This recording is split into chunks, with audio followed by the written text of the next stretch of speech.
네, 반갑습니다. 지난주에 서울에 그 노회 정치부 면담이 있어서 잠깐 올라가서 드렸습니다.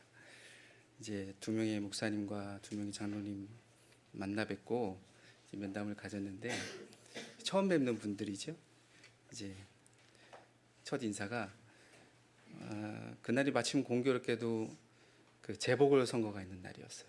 그래서 저를 보시더니 오늘 많이 바쁘셨겠다 말씀을 하시길래 지난 총선 때보다는 덜 바빴다라고 이렇게 이야기를 들었습니다.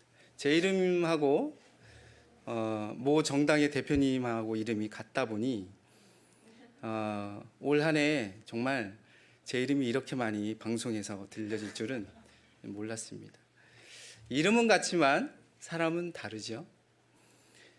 그런 것처럼 성경에는 단 한 번만 일어나는 사건에 대한 기록도 있지만 반복되어 일어나는 사건도 있습니다. 오늘 본문의 사건은 반복되어 등장하는 성경의 사건 중 하나인 것이겠죠. 출애굽을 하게 된 이스라엘 백성들은 광야에서 물이 없을 때마다 원망하고 불평합니다. 물이 없어서 했던 첫 불평의 사건은 출애굽기 17장에 기록되어 있습니다. 이스라엘 백성들은 신광야 르비딤에서 물이 없게 되자 불평하고 원망합니다. 원망의 내용은 다음과 같습니다. 출애굽기 17장 3절입니다.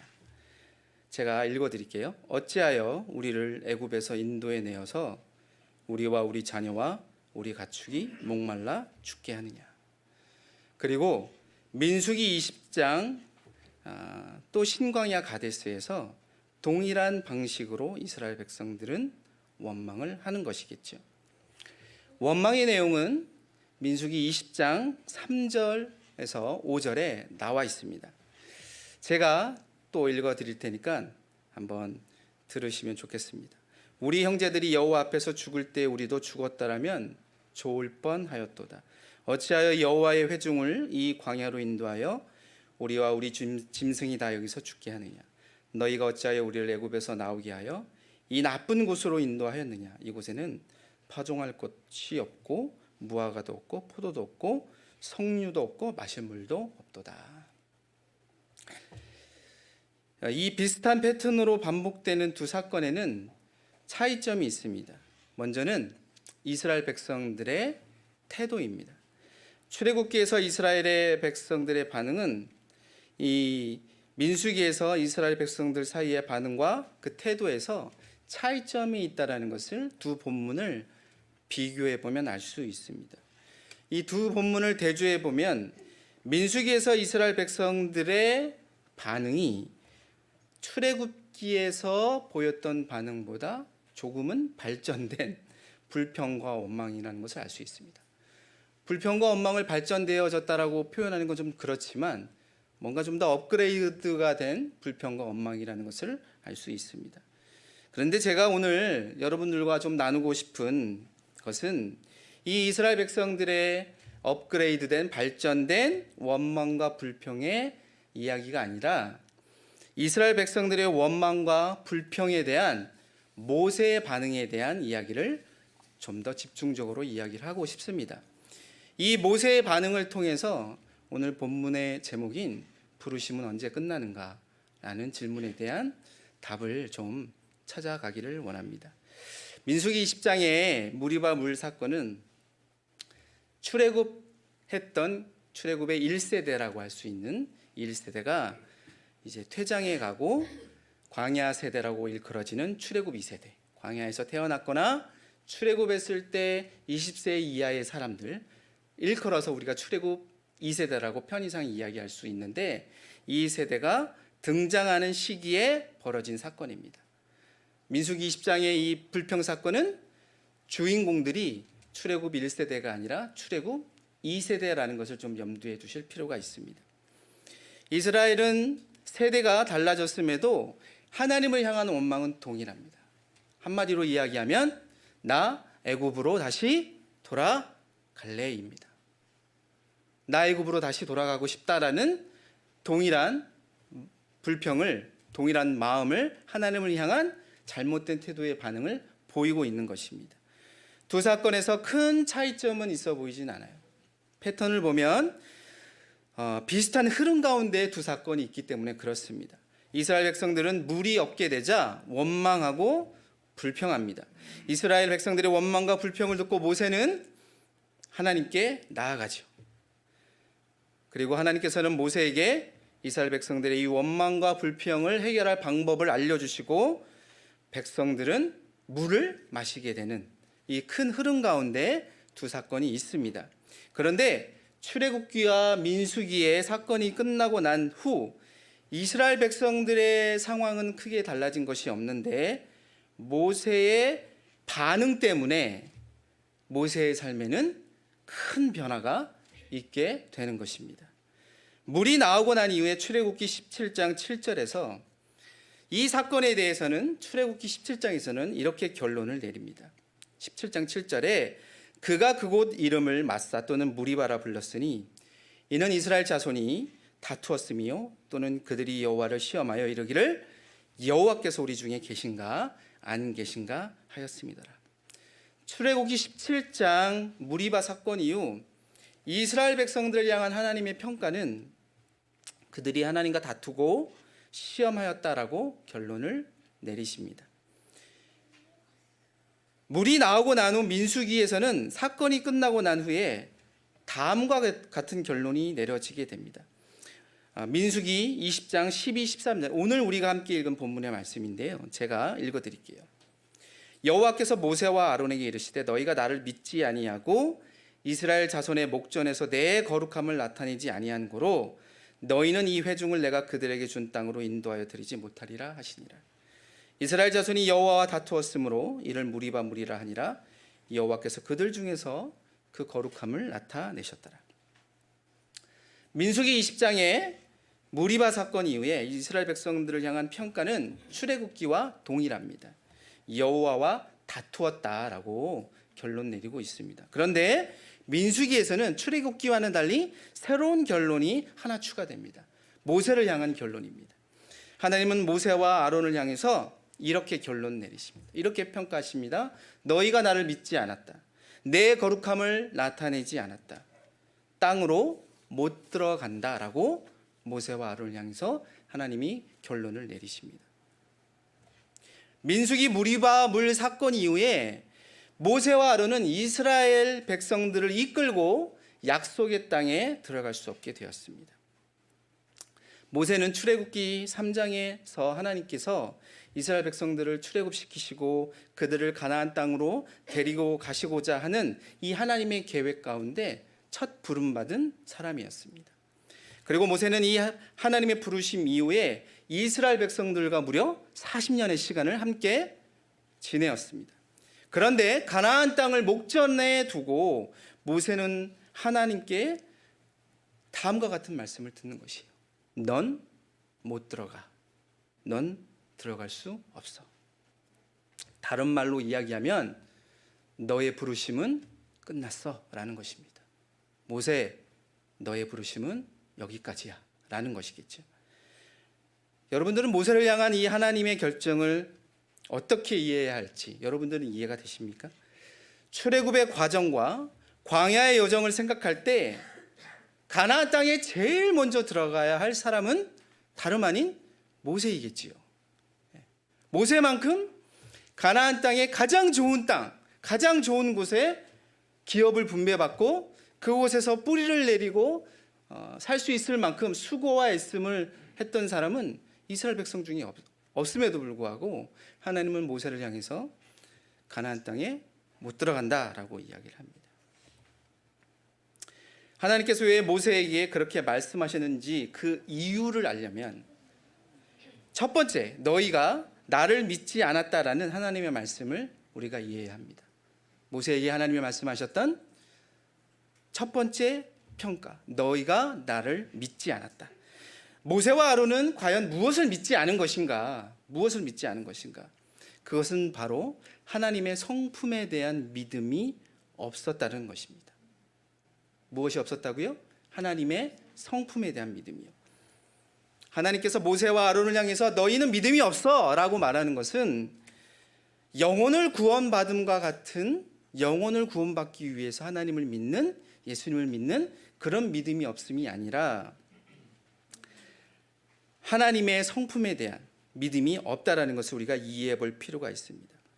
하나님을 믿음으로 구원받은 백성의 삶을 살아가는 데 있어서 우리가 이제 하나님의 성품을 신뢰하고 믿으며 닮아가야 하는데, 이 하나님의 일하심에 대한, 하나님의 성품에 대한 믿음이 이 순간에 모세와 아론에게는 없었다라는 것이겠지요.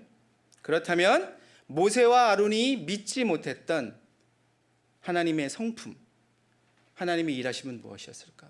그 순간에 모세와 아론이 신뢰하고 믿어야만 했던, 그러나 모세와 아론이 놓쳤던 그 하나님의 성품은 무엇이었는가? 두 번째, 내 거룩함을 나타내지 않았다라는 이 결론에서 답을 찾을 필요가 있습니다.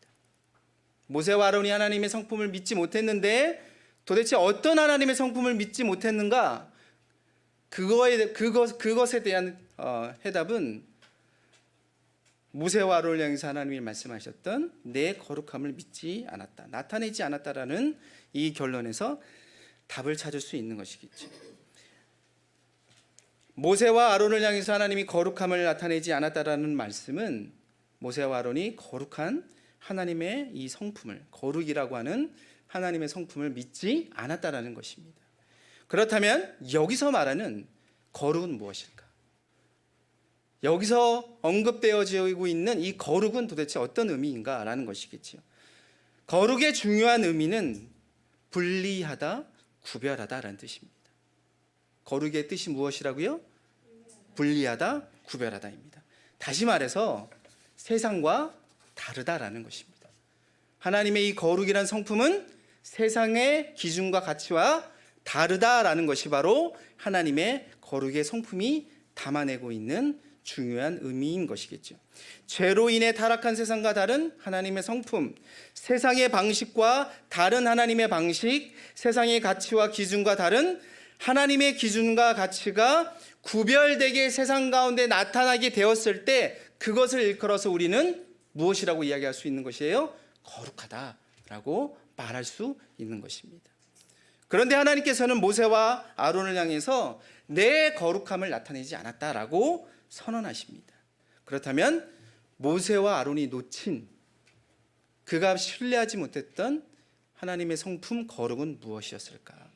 달리 말하면 세상의 방식과 법과 다른 모세와 아론이 놓친 구별된 하나님의 방식과 법은 무엇이었을까를 생각해 볼 필요가 있습니다.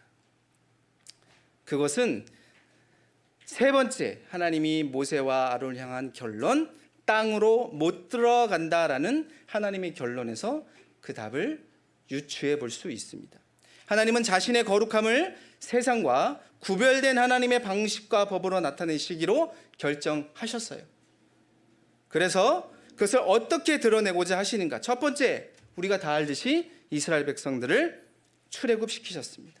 그리고 가나안 땅에 인도하심으로 말미암아 이 구별된 하나님의 방법과 방식이 무엇인지를 온 세상 가운데 하나님이 드러내고자 하신 것이겠죠. 이 당시 세계 최강대국은 애굽이었습니다. 무슨 말이냐면 이 당시 세계는 애굽이 지배하는 애굽의 방식, 애굽의 가치, 애굽의 기준이 세상을 지배하고 다스리던 때였습니다. 그래서 이 애굽의 기준과 방법과 방식과 시스템에서는 노예의 삶을 살았던 이스라엘 백성들은 절대로 출애굽할 수가 없는 것이, 그들의 힘과 그들의 능력으로는 출애굽할 수 있는 방법이 없는 것이었어요. 수백 년간을 그래서 이들은 노예의 삶을 살았습니다. 그런데 우리가 다 알듯이 하나님은 애굽의 방식과 애굽의 시스템과 애굽의 기준이 아닌 하나님의 방식과 하나님의 법과 하나님의 일을 통해서 이스라엘 백성들을 출애굽시켜 주신 것이겠죠. 애굽에서 탈출시켜 주신 것이겠죠. 수백 년간 노예의 삶을 살았던 그 노예의 그 지긋지긋한 삶에서 이스라엘 백성들을 구원해 주신 것이었습니다. 세상의 기준과 가치로는 도저히 일어날 수 없는 구별된 일을 하나님은 행하셨어요. 그것을 통해서 하나님은 하나님의 거룩함을 온 세상 가운데 드러내신 것입니다. 그런데 안타깝게도 이 하나님의 구별된 일이 이스라엘 백성들의 불순종으로 말미암아 무려 40년 동안 지연이 되었습니다. 두 번째, 하나님이 세상의 방식과 다른 하나님의 방식으로 행하심으로 말미암아 하나님의 거룩함을 온 세계 가운데 드러내고자 했던 두 번째 일은 무엇이었냐면 이스라엘 백성들을 출애굽시킨 이스라엘 백성들을 가나안 땅에 들여 보내고자 하시는 것이었어요. 그런데 우리가 다 알고 있듯이 이스라엘 백성들의 태도, 그리고 그 정탐꾼들은 가나안 땅을 정탐하고 난 이후에 그 땅을 악평하며 그 땅을 향해서 불평하며 그 땅에 들어갈 수 없다라고 말해버린 것이겠죠. 그래서 하나님의 계획이 지연되어지고 40년 동안 이들은 광야 생활을 하게 된 것입니다. 그 내용이 민수기 13장 31절에서 33절에 나와 있습니다. 제가 읽어드리겠습니다. 그와 함께 올라갔던 사람들이 이르되 우리는 능히 올라가서 그 백성을 치지 못하리라. 그들은 우리보다 강하니라 하고 이스라엘 자손 앞에서 그 정탐한 땅을 악평하여 이르되 우리가 두루 다니며 정탐한 땅은 그 거주민을 삼키는 땅이요 거기서 본 모든 백성은 신장이 장대한 자들이며 거기서 네피림 후손인 아낙 자손의 거인들을 보았느니 우리는 스스로 보기에도 메뚜기 같으니 그들이 보기에도 그와 같을 것이니라. 정탐꾼들은 가나안 땅과 족속들은 자신들이 절대로 싸워서 이길 수 없는 세상이라고 결론 내린 것입니다. 가나안 사람들과 가나안 땅의 방식과 법, 가나안 땅의 그 시스템은 지금 우리의 이스라엘의 방식과 법, 시스템으로는 절대 이길 수 없는 것이라고 결론 내린 것이겠죠. 이 당시 역사적으로 가나안 땅은 수많은 도시국가들이 난립해 있었어요. 서로 죽고 죽이는 전쟁과 싸움이 늘상 그들의 일상의 삶 가운데 있었습니다. 전쟁으로 단련된 족속들이 가나안의 족속들이었어요. 언제라도 자신들을 침략해오는 적군과 맞서 싸울 준비가 되어 있는 사람들이 가나안 땅의 족속들이었어요. 반면에 이스라엘 백성들은 수백 년 동안 노예의 삶을 살았습니다. 이제 막 출애굽했어요. 어떻게 싸워야 될지, 어떻게 무기를 들어야 될지, 어떻게 전술을 짜야 될지, 어떤 전략으로 전쟁을 해야 할지를 단 한 번도 경험해 보지 않은 사람들인 것이. 그들의 관점에서 가나안 백성들과 싸움을 한다는 건 죽으러 들어가는 것과 다름없는 것입니다. 여러분, 노예들에게 주인이 절대 가르치지 않는 기술이 하나 있습니다. 밥 짓는 것, 청소하는 것, 빨래하는 것. 그 모든 기술은 다 가르치지만 딱 한 가지 가르치지 않는 기술이 있습니다. 싸움하는 법입니다. 싸움하는 법. 노예들에게 가르치지 않는 법. 왜 그럴까요? 싸움하는 법 가르쳤다가 주인에게 대들면 안 되잖아요. 절대 노예에게는 전쟁의 기술 가르쳐주지 않습니다. 무슨 말이냐면 이스라엘 백성들은 싸우는 법을 배우지 못한, 단 한 번도 경험하지 못한 사람들이라는 거예요. 그런 이스라엘 백성들의 입장에서 가나안 족속들과 싸운다라는 것은 죽으러 들어가는 것과 마찬가지인 것이에요. 정탐꾼들의 이 평가가 그냥 믿음 없음만으로 치부하기에는 이들의 현실의 삶은 너무나 큰 벽 앞에 놓여져 있는 것이겠죠.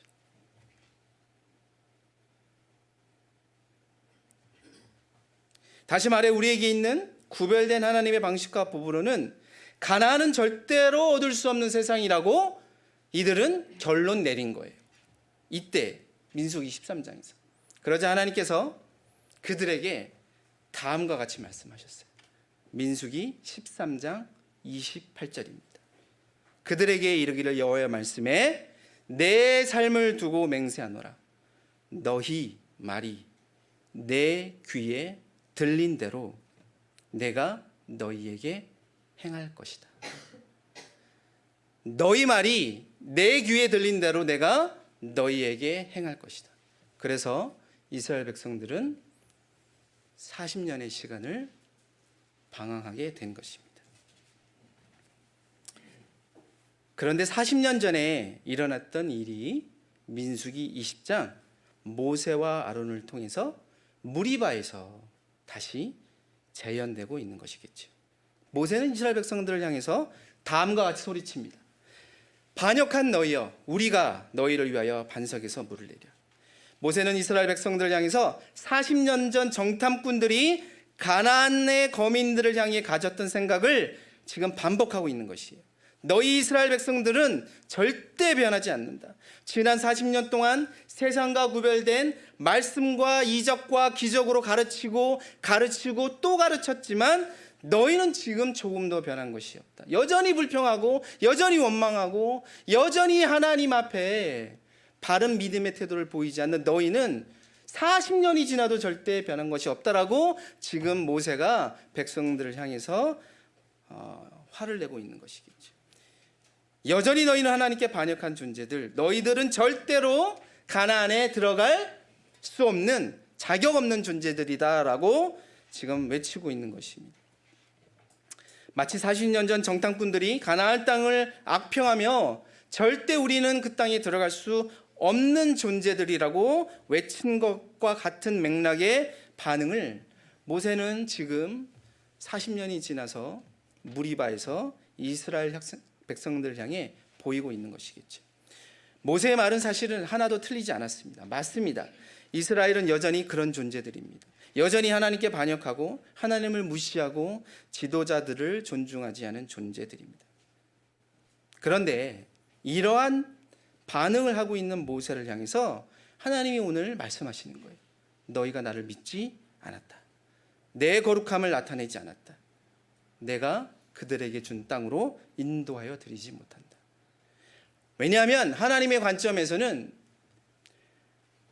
백성들을 향한 모세의 평가는 하나님의 관점에서는 틀리고 잘못되었기 때문에 그렇습니다.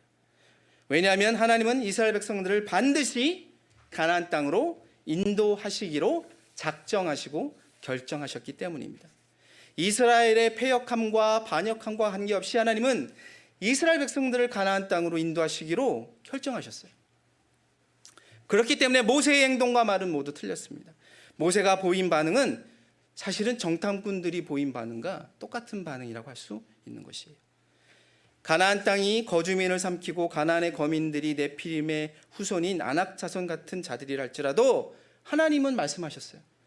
그 땅과 거민들을 이스라엘 너희의 손에 너희가 넘겨주겠다. 내가 너희를 가나안 땅으로 인도하겠다라고 40년 전에 이미 말씀하셨단 말이에요. 그러나 정탐꾼들은 가나안을 악평하며 포기해버렸습니다. 40년이 지나 지금 이 시점에서 모세도 마찬가지입니다. 모세가 보기에 이스라엘 백성들은 40년이 지나도 하나도 변한 것이 없고 달라진 것이 없습니다. 자격이 없어 보입니다. 어쩌면 앞으로도 영원히 변하지 않을 것 같은 패역한 존재들처럼 보입니다. 그러나 하나님은 이스라엘 백성들을 가나안 땅으로 인도하기로 결정하셨고 그 일을 행하고 계신 것이겠죠. 그러나 모세는 이스라엘 백성들 향해서 포기해버렸습니다. 그래서 모세의 부르심은 멈춰지게 된 것입니다. 끝난 것입니다. 여기까지라고 하나님이 말씀하신 겁니다. 여러분, 하나님이 끝낸 게 아닙니다. 모세의 부르심은 하나님이 끝내신 게 아니에요. 모세 스스로가 저는 여기까지입니다라고 말하는 것과 다름없는 것이겠죠.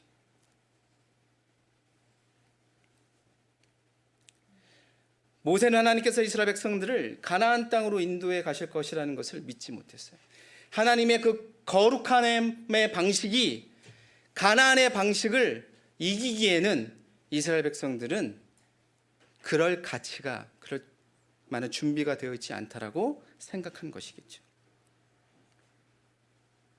40년을 구별된 하나님의 방법과 법으로 가르치고 또 가르쳤지만, 기다리고 또 기다렸지만 소용이 없다라고 생각한 것입니다. 세상에 구별된 하나님의 방법과 법이 이스라엘이라고 하는 이 존재를 통해서는 가나안의 방법과 법을 이길 수 없을 뿐만 아니라 하나님의 거룩함을 드러낼 수 없다라고 생각한 것입니다. 어쩌면 구별된 하나님의 방법과 법이 세상의 방법과 법을 이길 수 없다라고 우리 스스로도 포기하는 순간 어쩌면 우리의 부르심, 우리의 소명도 거기서 멈춰지게 될지 모르겠습니다.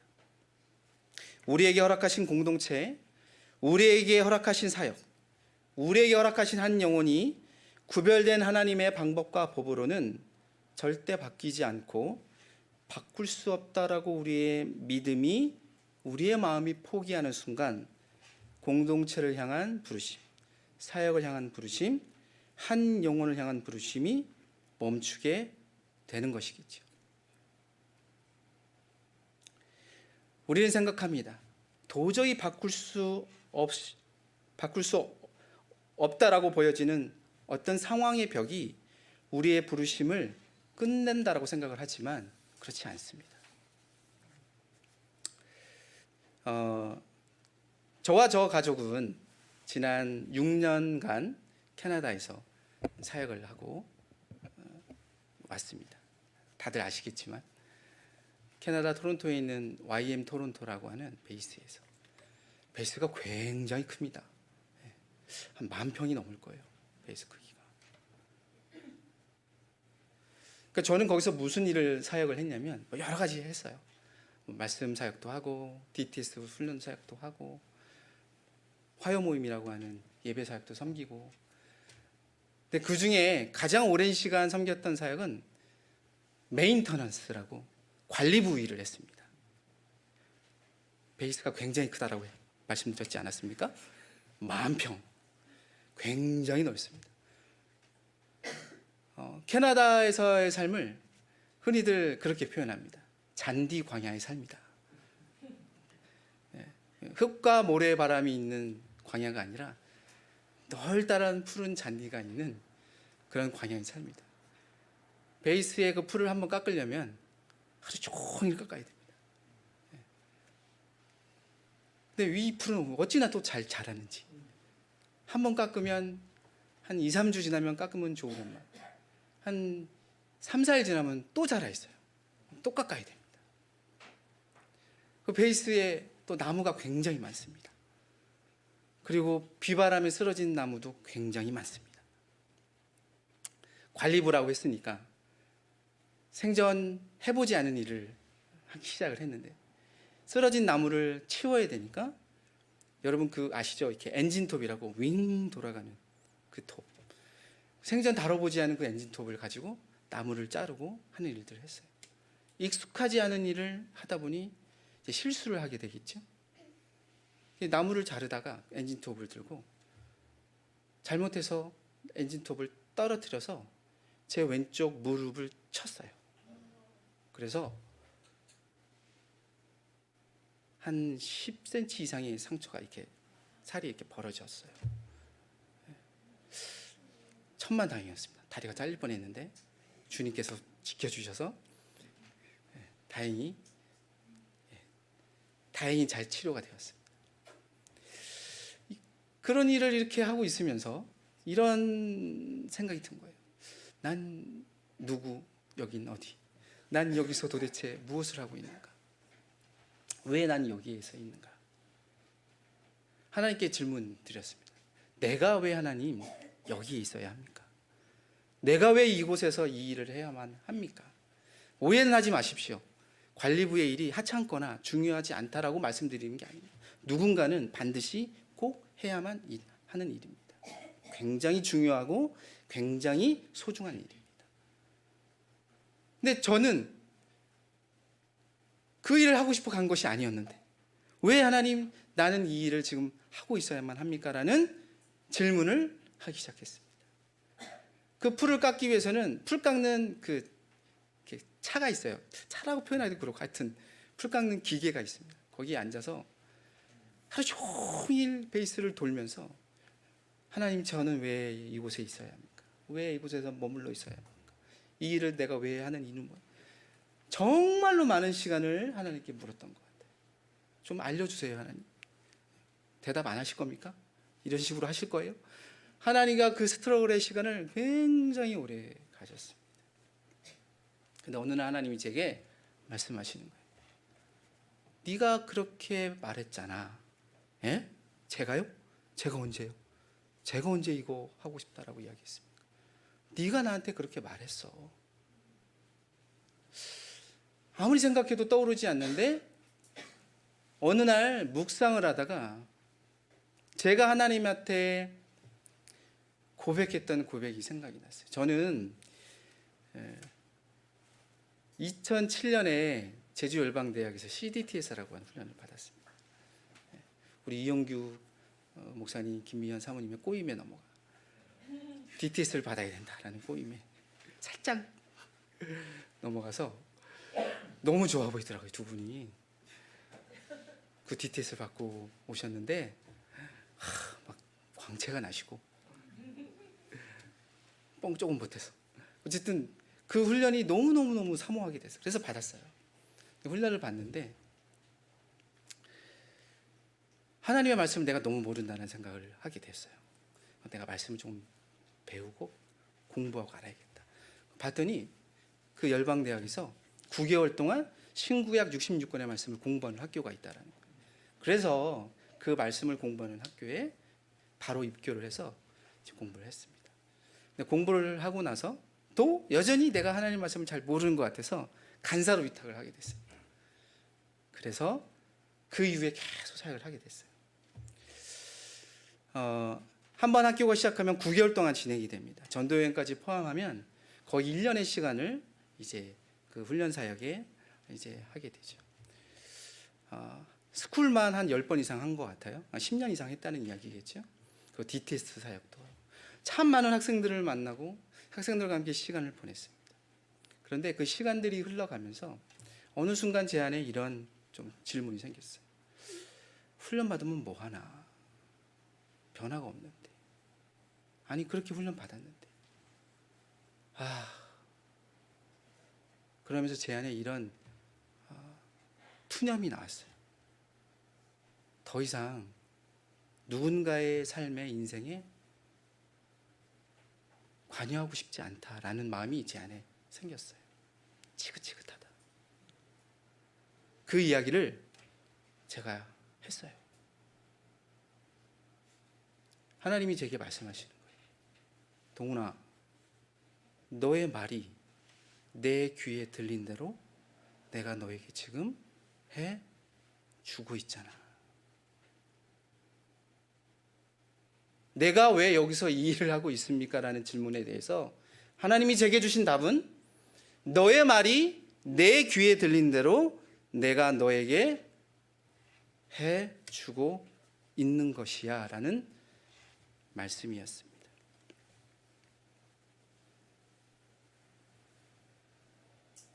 아무 말도 하나님 앞에 할 수가 없었습니다. 예, 맞습니다. 제가 했던 제 마음의 고백을 하나님이 들으시고 그대로 저에게 답해 주신 거군요. 제가 이해가 되었습니다. 모세가 구원받지 못했는가? 그렇다고 해서 모세가 더 이상 하나님의 백성이 아닌가? 그렇지는 않습니다. 여전히 모세는 하나님께서 구원하시고 세우신 사람입니다. 다만 모세가 이때의 하나님의 성품을 더 이상 믿지 못하고 하나님의 방법과 법을 신뢰하지 못하고 자신의 부르심 사명을 그가 포기했기 때문입니다. 포기했을 뿐입니다. 그래서 모세를 향해서 하나님은 너는 못 들어간다 라 말씀하신 것은 모세를 향한 심판과 징계가 아닌 것이겠죠. 모세의 결정에 대한 하나님의 존중해 주심인 것이겠죠. 하나님은 모세를 향해서 자신의 그 부르심을 포기한 모세를 향해서 협박하거나 회유하지 않으셨습니다. 그것을 있는 그대로 들으시고 존중해 주신 것입니다. 모세라는 사역자의 결정과 판단을 존중해 주신 것이겠죠. 그리고 하나님은 모세에게 그 일 이후에 다른 사명을 주십니다. 다른 사명을 주시죠. 이스라엘 백성들이 가나안 땅에 들어가서 어떻게 하나님의 말씀대로 살아야 할지를 남기게 하셨습니다. 바로 신명기입니다. 하나님께서 만약에 모세를 너는 이제 더 이상 내 사역자가 아니야. 너는 끝났어. 라고 말씀하셨다면, 그렇게 생각하셨다면 모세로 하여금 신명기의 말씀을 기록하라고 말씀하지 않으셨겠지요. 비록 모세는 가나안 땅에 들어가지 못했지만 가나안 땅에 들어갈 다음 세대가 지켜야 할 하나님의 말씀을 남기도록 하나님이 모세에게 새로운 사명을 또한 주신 것이겠죠. 여러분, 예수 그리스도의 제자로 우리가 모두 다 부르심 받았습니다. 그 부르심이 언제 끝나는가? 여러분, 지금 오늘 이 순간에도 지금 당장도 우리가 끝낼 수 있습니다. 어떻게 해요? 거룩하신 하나님의 방법과 방식과 법이 내가 지금 마주하고 있는 내 현실, 내가 바라보고 있는 어떤 한 영혼, 어떤 한 사역, 공동체에 더 이상 하나님의 방식과 법과 시스템이 적용될 수 없을 거야라고 하는 생각으로 내가 포기해야 하는 순간 나의 부르심은 거기서 멈춰지게 되는 것이겠죠. 그러나 하나님은 구별된 하나님의 방법과 법을 세상 가운데 드러내고 나타내고자 하는 이 거룩함을 포기하지 않으셨습니다. 여호수아를 통해서 부르심을 포기하지 않고 구별된 하나님의 방법과 법에 순종하는 사람들을 통해서 하나님은 오늘 지금 이 순간에도 이 시간에도 계속해서 그 사람들을 통해서 하나님의 거룩함을 세상 가운데 드러내고 있습니다. 저와 여러분의 부르심은 끝났습니까? 끝나지 않았습니까? 다시 한번 생각해 보았으면 좋겠습니다. 저와 여러분이 마주하고 있는 공동체, 사역, 직장, 가정, 한 영혼 앞에서 구별된 하나님의 방법과 법이 더 이상 내가 속해 있는 공동체와 직장과 가정과 한 영혼을 가나안으로 인도할 수 없다는 포기하는 마음이 든다면 우리의 부르심은 거기까지인 것이겠죠. 그러나 여전히 구별된 하나님의 방법과 법이 공동체와 사역과 직장과 가정과 한 영혼을 가나안으로 인도할 수 있다고 믿는다면 우리의 부르심은 계속되는 것입니다. 무엇보다도 우리 개인을 향한 하나님의 그 부르심 우리가 놓치지 않았으면 좋겠습니다. 하나님은 절대로 우리를 포기하지 않으십니다. 그게 하나님의 방식과 법인 것이겠죠. 나는 나의 삶을 내가 포기할 수 있어요. 하나님, 여기까지인 것 같습니다. 하나님, 저는 여기까지인 것 같습니다. 저의 삶을 돌이켜 봤을 때, 나의 삶을 돌이켜 봤을 때 어제 지었던, 그제 지었던, 이전에 지었던 그 죄 앞에서 여전히 무너지고 있는 내 자신의 삶을 돌이켜 봤을 때 저의 부르심은, 제자의 삶은 여기인 것 같습니다라고 내가 스스로 나의 부르심을 포기할 수는 있을지 몰라도 우리 하나님은 나를 향한, 우리 하나님은 나의 부모를 향한, 우리 하나님은 나의 자녀를 향한 부르심을 절대로 포기하지 않으십니다. 내가 그 십수년간을 기도했던 나의 부모의 구원을 위해서 그 현실의 벽 앞에서 오늘도 나는 무너질 수 있지만, 복음을 아무리 전하고 전해도 그것을 계속 거절하는 그 사람 앞에서 나는 무너질 수 있지만, 나는 포기할 수 있지만, 그러나 우리 하나님은 그 하나님의 구원의 계획을, 그 거룩하신 하나님의 일하심을 절대로 포기하지 않은 줄로 믿습니다. 사랑하는 성도 여러분, 우리의 부르심은 공동체의 리더나 멤버들 혹은 세상 사람들의 평가에 있지 않습니다. 우리의 부르심은 또한 사역의 성공과 실패에 있지 않습니다.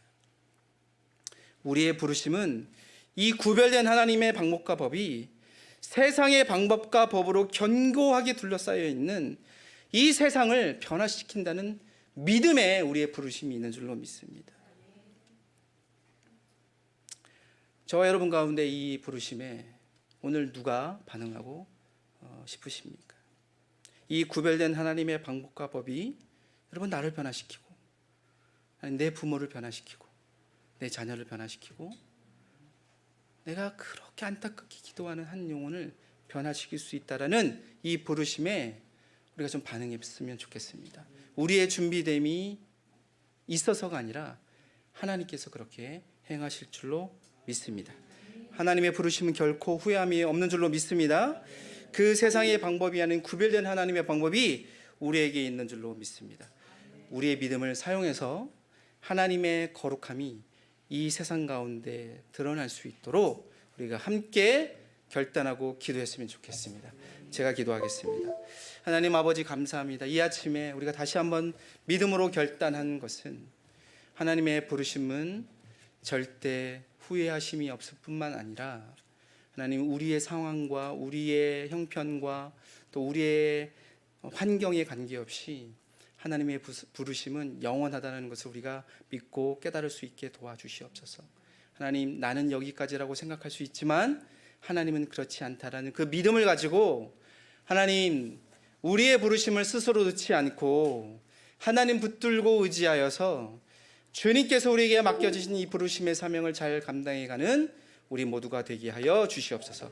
감사드리며 예수 그리스도의 이름으로 기도합니다.